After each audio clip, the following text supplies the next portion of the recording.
Unboxable Unstoppable Podcast, episode 39.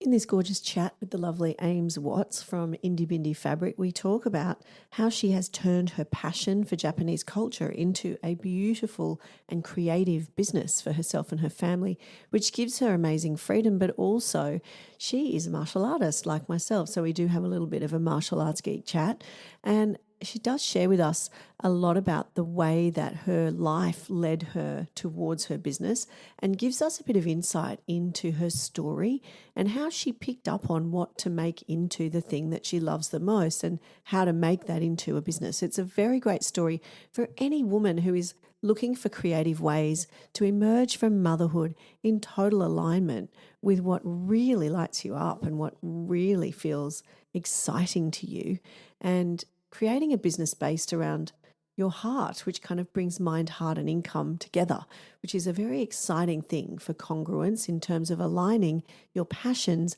with your day-to-day needs. So Ames Watts has done an amazing job with her business of doing this, and I'm very excited to share our chat with Ames with you today.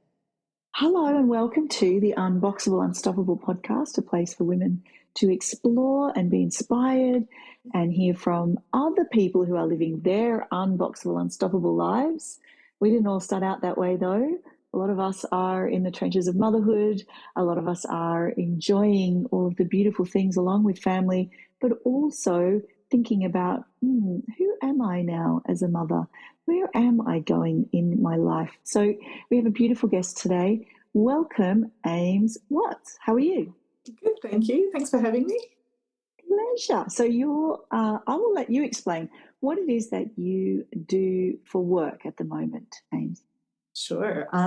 So I'm the owner of Indy Bindy Fabrics, which is a online store that specialises in independent designer textiles, all from Japan. Beautiful. And do you have Japanese heritage yourself? No, I don't. I actually have my mum's from Vietnam. Cool. But I do have a long history with Japan. I first went over there as a teenager on exchange, and it's just kind of drawn me back time and again. How delightful. I also love Japan, and it's a special place in my heart also for many different reasons. And have you travelled there many times since then? Yeah, so that first time I lived there for a year, and then I lived there again in university for a year. And then most recently I came back in 2020 after living there for 4 years. And then, trips in between to visit friends and so just food and all that kind of stuff, yeah. Yeah, fantastic. I really want to come to your house. Japanese and Vietnamese food are my probably two favourite cuisines. So yeah. Anytime you would like an extra person at your table, just let me know. And so beautiful, the food and the aesthetic as well. Yeah. Like, I think must be such a gorgeous world to work in. And what did you study at university? I actually studied Asian studies, which didn't really lead me into the fabric business. I had a kind of first career in humanitarian aid and development. That's cool. Yeah, it was great. I really loved it. And tell me, where do you live and do you have children? What's your living situation? So we're back in Australia now, in Canberra, and I have 2 little boys who keep me busy. So they're 6 and 8. Great. Yeah. Oh, great. And just gone back to school, I imagine. Yes, which is lovely. Like the beauty of owning my own business means that over this summer holidays that we've just had, I could kind of ease off and spend lots of time with them and soak them up. And now that they're back in school, I get to dive back into the business full time, which is lovely.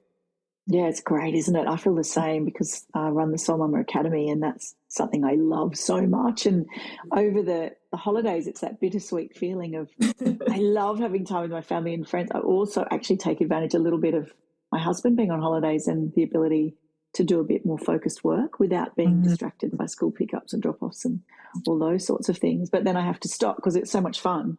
I've actually stopped doing the work so that I go and do some fun stuff with the family. And then now it's like, okay, we're going back to the focus on the business and juggling it a bit between the drop-offs and pickups and all the things. It really is. Yeah. And it's nice. I think you do get to define your balance a little more when you work for yourself, and that's mostly, and that's a lovely thing. And I'd really love to hear more about how you came from what you did and then through motherhood into what you do now. Can you tell me more about that?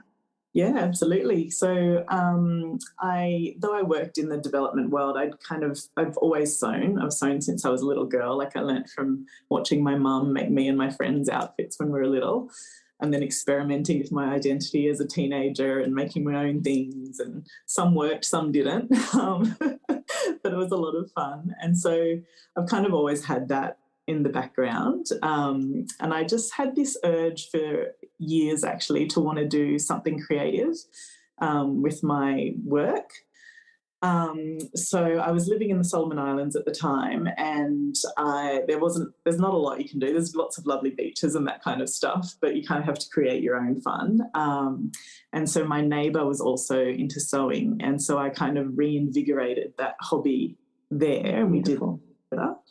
And that's also when I got pregnant with my first son. So I was having a kind of natural break in my career with the maternity leave. So at that point I thought, well, if not now, then when? So I just kind of dove in, and my first business was actually making children's clothes. And when my second son was born, we were in Tokyo. And again, my kind of time reduced that I could focus on my business. So I kind of reviewed my business model, and I changed it then from the more labour-intensive production of clothes into the focus on fabrics. And that's awesome. Yeah. And I guess, like, particularly with sewing, once my son was born, it really became this kind of thing that I could hold on to that was part of my identity before I became a mum. So it was actually really important for me, like when he was sleeping or when I could carve out pockets of time to do that and just feel like me.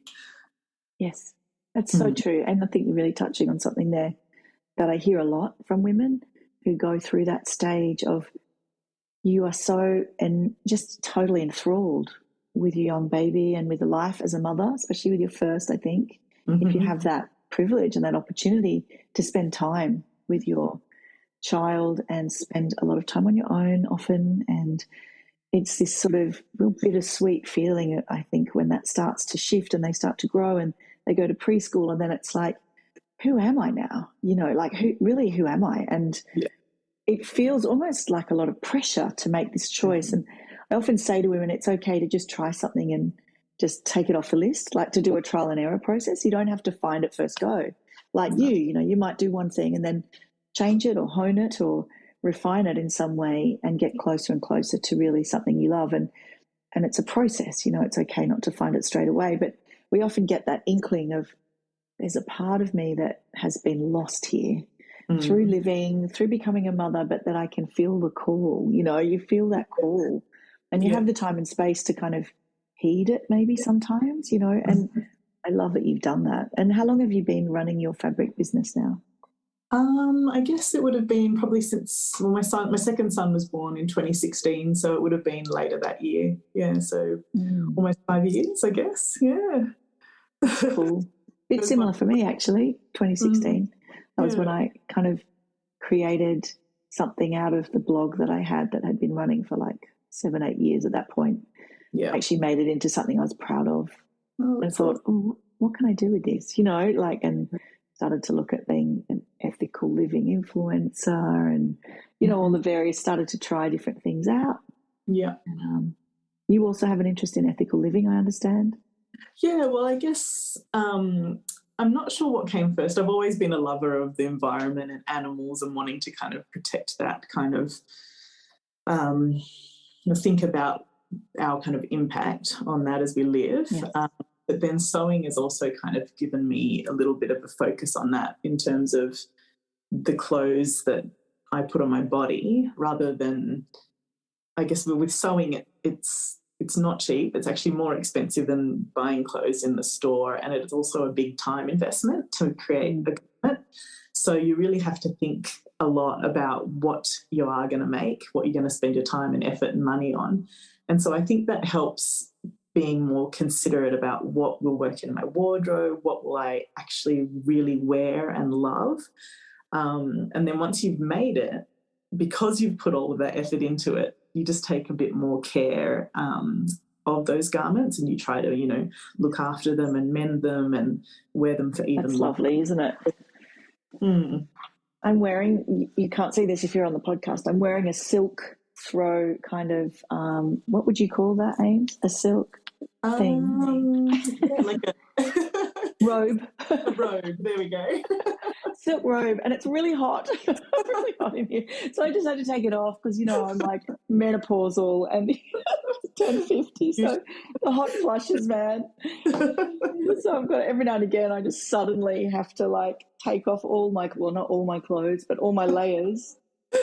One thin one, put my hair up, get it off the neck. I'm doing now. It's intense. I've actually just ordered some natural hormone support things because I'm so like, oh my gosh, there must be something I can do. Yeah. But funny, there's a part that ethical living plays in our hormones, right? So when I was pregnant with my third child, which was 2016, it was after a 4-year fertility journey, which I've talked a little bit about on this. And part of that was actually I had to learn to live with less chemicals in my house, less man-made chemicals and less toxic chemicals. And I had to just totally change the way that I ate and also fabrics and also just things that off gas in general. And I became more focused on waste, how much waste I was generating. I did a permaculture design certificate, which is a way of living with sort of understanding ecosystems and how we can have less impact, how we can live more aligned with natural principles and use those natural principles in our life. And I was looking at wedding photos today because it's Valentine's Day. Happy Valentine's Day. Happy Valentine's Day. Happy Galentine's Day. That's right. And so I was looking at them and I permacultured my wedding, which was like I just went through my wedding and worked out all the ways I could reduce waste and reuse things and hand make things, and just the food was all local, the wine was all local. You know, I just tried to make it all very sort of aligned with permaculture principles. It was a great process. Amazing. And, you know, it was great. And as life goes by, like I'm not vegan. I'm not plastic free. I'm not very extreme in my commitment, but I am very committed and I do everything I can, and I do my best to educate other people on how they can do what they can in a really simple, effective way, you know. Yeah. And that makes a big difference for me. I feel like my impact is multiplied in that way. Absolutely. I think it's so important. Like you know, if you can be vegan, if you can be plastic free, that's truly amazing. But if it doesn't suit your lifestyle, whatever changes you can make and commit to, I think they make a difference as well, right? Especially if you can share that with other people. I agree. And you're doing that too with your fabric. And I think just by slowing down the production of clothes, that's a big one. Clothes is a massive polluter. It is, Being more aware of what you make and how you look after it. And that's a huge part of that. And there's some beautiful initiatives. And I try very hard to wear things over and over again and buy things. I got to say, to be honest, I am guilty of buying some fast fashion, but I really am trying to do it in a way that is different. So if I do have to buy something impulsively, I'll try and do it at an op shop or a charity shop. Yeah. So it's already secondhand and that maybe I can pass it on again. Yeah. Try and buy quality things like a Ralph Lauren jacket or whatever, something beautiful. Yeah. I also have been learning a little bit about which retailers, and I won't go into it here because it's quite a big area in itself. It is, yes. There's some amazing influences in this area. But I do try to just look at which retailers are making an effort in that way and try to support the lines within their stores that are more conscious. So you can often find with some of the bigger retailers that they will have certain lines that are organic or recycled fabrics or things like that. So I just try to look out for that and support it, so they then know that we want more of that as well. Yes, and it's good. And I've discovered also some ways that You can send things you don't want to recyclers that sell it on. So I've now got this fantastic company that comes and picks up clothes from my house. Amazing. Or linen, like old linen or cuddly toys or shoes, and it all gets put into recycling to make the fabrics that these fashion houses are using. So that's really cool too. Like I think there's lots of different ways you can do that with fashion. And I love that once you start thinking about it, as you say, just start from where you're at, and then it does tend to grow. And, you know, you might go backwards a bit and then you might go forwards again. And we have lots of different ways, you know, that we do it. But I'm also just trying to buy quality things that will last a lot longer. So buy less, but buy things once. Yeah, I think that's really great. And it echoes into other areas of your life. And that, like you say, of quality, and perhaps recycled, that is the same in the sewing world as well. Like the fabrics that I sell are Indy, so they're quite they're a high-end product, so they're extremely beautiful quality. But then you can mix those with also going to an op shop and you can get an old bed sheet or an old doona cover, and you can, you know, make two different garments or mix them into the one garment, and then it's a high quality thing that's going to last. You're recycling. There's all kinds of things you can do. That's so creative, like you say. And I think there's some wonderful kind of things that happen when you start creating in that way. Like please tell us, what does it do for you when you make something? How do you feel when you're making it? It's almost euphoric. Like there's this kind of like fresh off the machine new garment feel that you get. It's like a little bit of a rush of adrenaline. Like I thought of this thing and I made it happen. I brought it to life.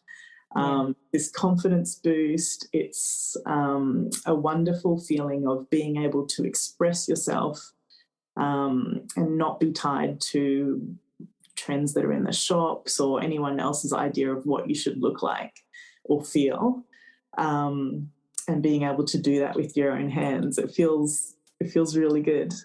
Yeah, that's powerful. And you know that what you're touching on there is like the ability to live out your authenticity, and that word's used a lot, I know, but it's also partly a psychological need to be authentically ourselves. Anyone who's ever not been able to be authentically themselves will know the immense pain that causes. And so equally, when you are able to live out your authentic self, authentically express yourself with your clothes, with making something that's unique to you, it's such joy. Actually, everything you just said transfers directly to my passion, which is martial arts. And that's, as the words imply, it's another form of art. And we do create things, even though they're not physical things. We do create, and I do create when I train, and I also teach other people how to do it. And it's a really fascinating thing, being in that space, being able to express yourself and bring something to life and feel a sense of, I guess,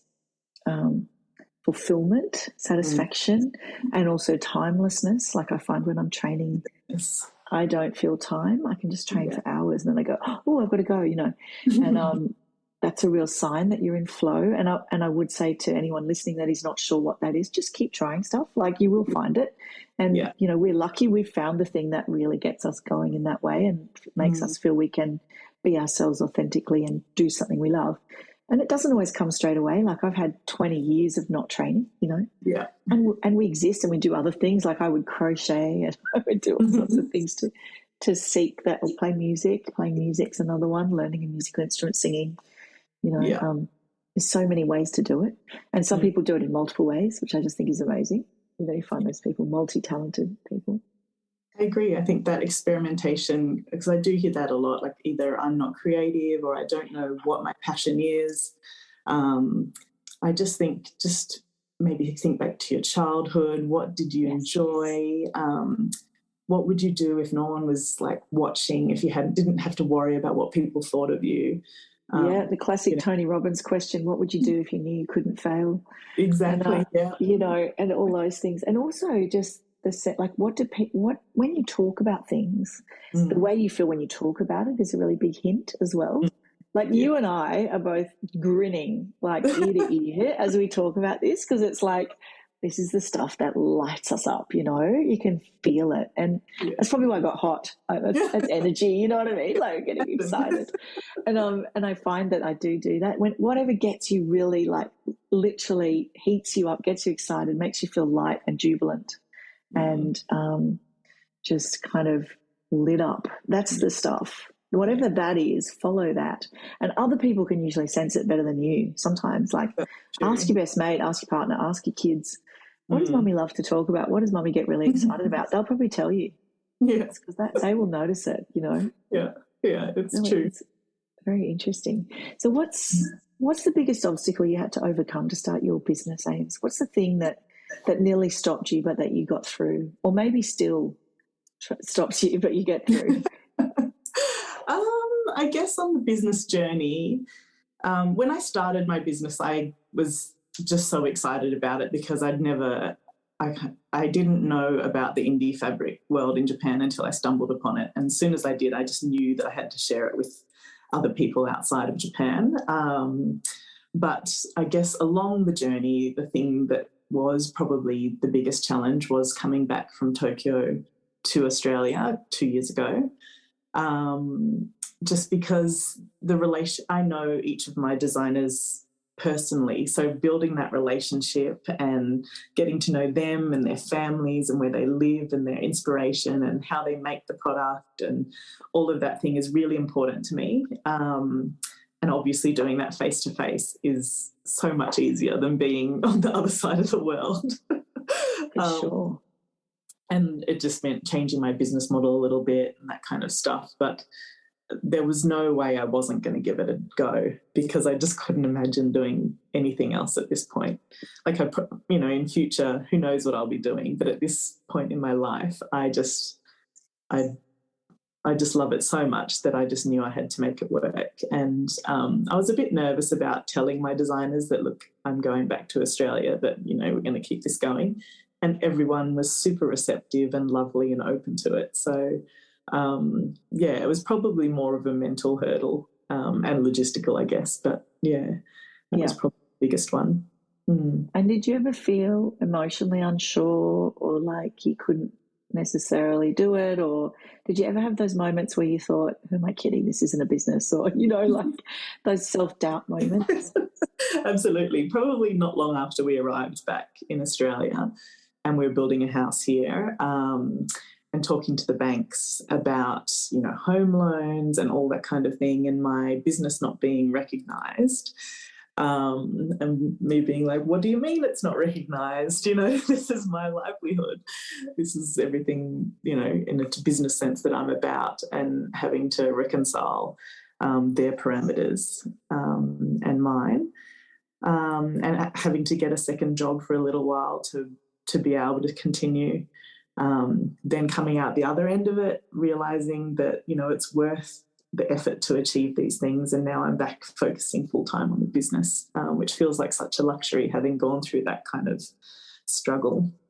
It's so inspiring. I think, it's really interesting how life kind of often gives us this opportunity to really show with our action, what are we willing to do for this dream? Like, what are we really willing to do to make this happen? And sometimes it's not what we thought it would be. That's right. And sometimes we do it anyway because it's what we really want to do and it's what we really believe in. And I mean, it's amazing that you had that belief in the business and you had that proven business model already from Japan, That's amazing, because I think a lot of times we don't have that. A lot of times we're starting from scratch and that can be really challenging. And it might be that we need to do 4 days of part-time work and 1 day on the business. It might be that looks different for everybody.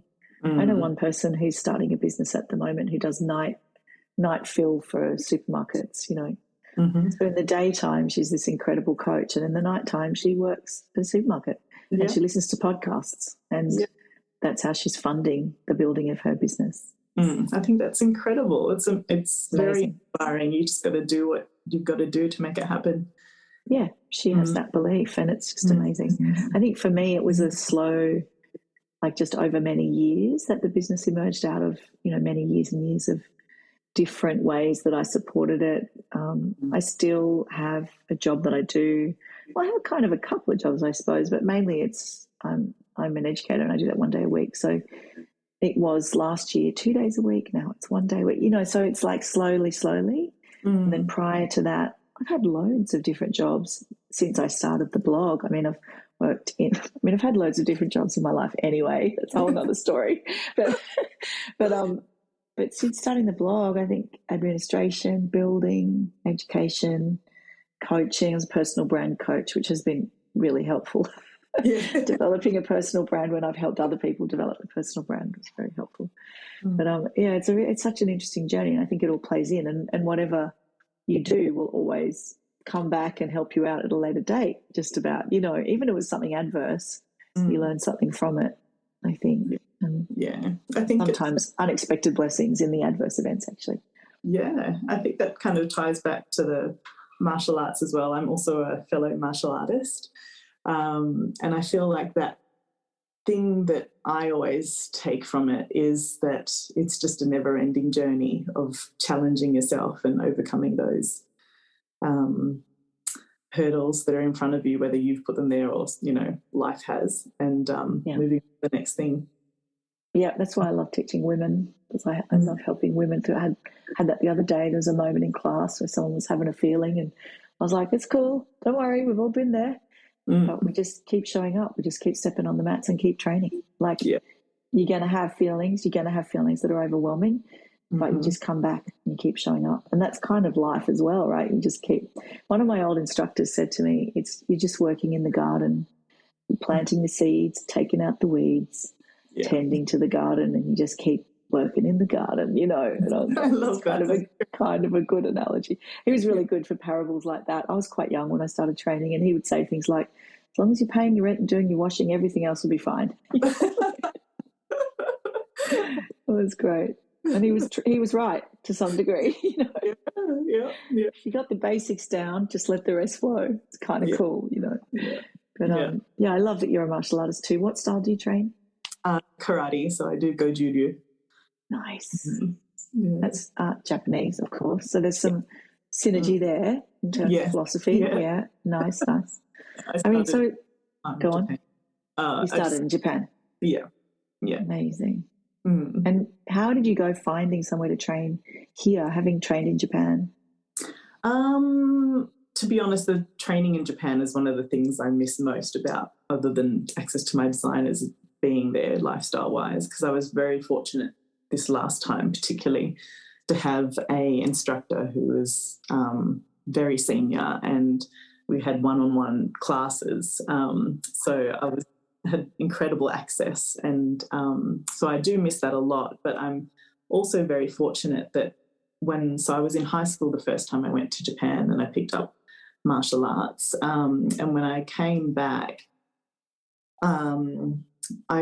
someone dropped a flyer in my letterbox, and I went and tried it out, and they weren't a great club. And so I just got the feeling straight away, and I was like, no, that's not for me. And then I must have seen another flyer somewhere, and second time I went to this club, there was only a few people, but the instructor was incredible, and it was the same style that I'd been doing at my high school. That's amazing. Yeah, which is not very common to find. No. So and I've been with the same organisation ever since, and I've just been really fortunate to have great instructors. That's so cool, isn't it? I'm a bit similar. So I had a really great instructor who had trained, and there is a Japanese element in, like, I do a Korean martial art, but because of the political history between Korea and Japan, the person who is ascribed as the founder of the martial art that I do lived in Japan and trained under a Japanese Aikido master. So there's definitely elements of Japanese martial arts in what I do as well. And it all, I mean, it's really so mixed. Like, we talk about it like there's Japanese, there's Korean, there's Chinese. They cross over in so many ways, And it's just interesting. I similarly had a great instructor. He left town. I stopped training.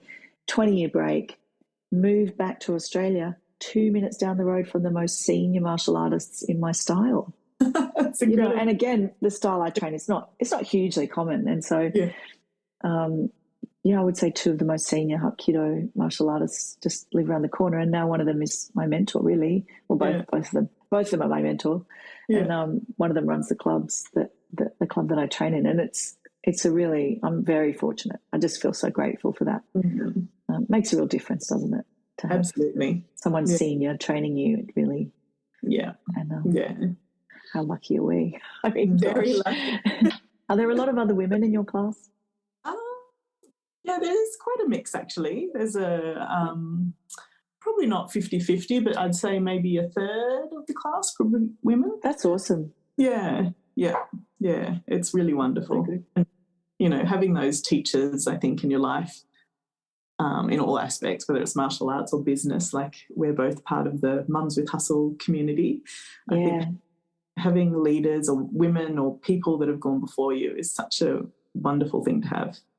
I agree. Mentorship, it's kind of the basis of my business too, and the value of mentorship is just off the hook as far as I'm concerned. The changes that have occurred for me since training martial arts, since joining Tracy Harris's Social Method Society. Shout out to Tracy. She's an amazing mentor. Another mentor I had was Stu McLaren for Tribe. Really, we've been very fortunate to have access to these people who have, trod the boards before us. And I think it's really special. And it also allows us to connect and collaborate like we are now. And that's something that I also value so highly. As a martial artist, I mean, we collaborate all the time. We partner with different people every class. It's what we do, and we know how valuable that is. And I think it does make us a little more able to then just step into these kinds of collaborations, which I love doing, And we've been talking a while, so we might wrap it up. But it's so lovely to talk to you. I always have great conversations with you. Yes, thank you so much. Thanks. You. And thank you for coming on the podcast. And we'll talk to you again soon. All the best with your ongoing Indy Bindy fabric journey. Thank you so much. Thanks, Ames. I'll see you soon. See you soon.